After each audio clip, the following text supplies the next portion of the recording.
Après 2 éditions à succès, les hivernales de la Brocante remettent le couvert. Ce sera les dimanches 28 octobre 2012 et dimanche 10 février 2013.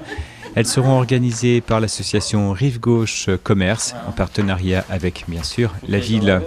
Gros changement pour ces éditions, la surface dédiée à la vente sera beaucoup plus grande, presque 2000 m².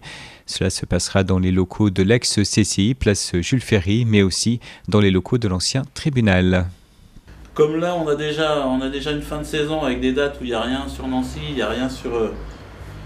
dans l'Est, il y a les Alsaciens, il y a tout le monde qui vient parce que ça attire du monde. C'est bien, c'est des spécialistes le matin et comme je disais, l'après-midi, c'est beaucoup plus de promeneurs, de gens qui se baladent et les coups de cœur et ça leur rappelle des souvenirs de leur enfance, de leur ceci, de leur cela et c'est ce qui fait qu'il y a une ambiance assez sympathique et assez joviale et conviviale, je dirais.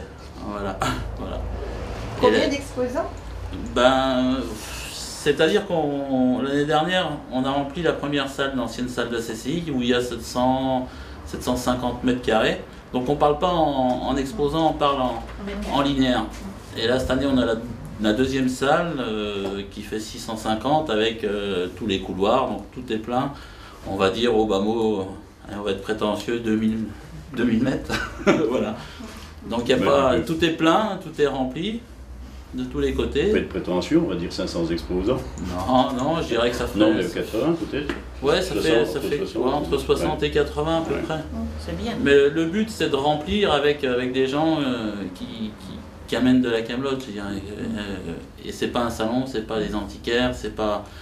Voilà, je veux pas que ça devienne un salon. C'est dans l'esprit des foires mixtes comme on fait en Bourgogne, comme on fait, qui sont ouverts aussi bien à des professionnels en particulier, où il y a 80% là sur cette foire là, de professionnels et 20% de particuliers passionnés à qui on donne le droit de vendre leur collection, leur échange. C'est un lieu d'échange aussi. Je suis devenu, par la force des choses, président de l'association Rive Gauche.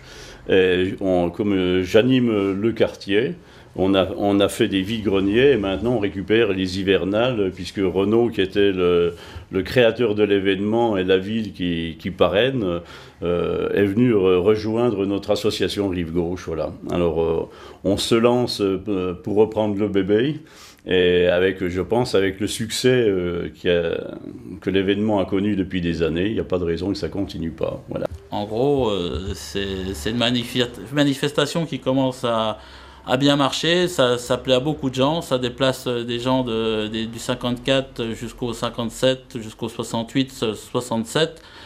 Donc ça attire du monde et ça plaît, donc on continue dans ce sens-là. Voilà. Pour la ville de Saint-Dié-des-Vosges, nous sommes très heureux d'accueillir de nouveau les hivernales sur un nouveau site.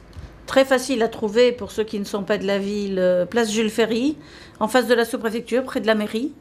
Donc très très facile à trouver avec de belles possibilités de stationnement et un nouveau site qui à mon avis va convenir à merveille à ce genre de manifestation. Il est déjà plein. Oui, c'est complet. C'est complet, donc avec de beaux exposants, vraiment de beaux objets, de beaux meubles. On sait déjà que ce sera de qualité. Et voilà, nous souhaitons beaucoup de succès et nous nous posons déjà la question de savoir où les accueillir la prochaine fois. Parce que nous sommes persuadés que le succès va attirer bien beaucoup de monde et qu'il faudra répondre à la demande pour une belle manifestation qui honore la ville et qui amènera du monde. Voilà, donc la ville est très heureuse d'être partenaire de l'association Rive Gauche qui, une nouvelle fois, va se singulariser par une très belle manifestation. Donc merci à l'association et à ceux qui la portent. Et à Renaud.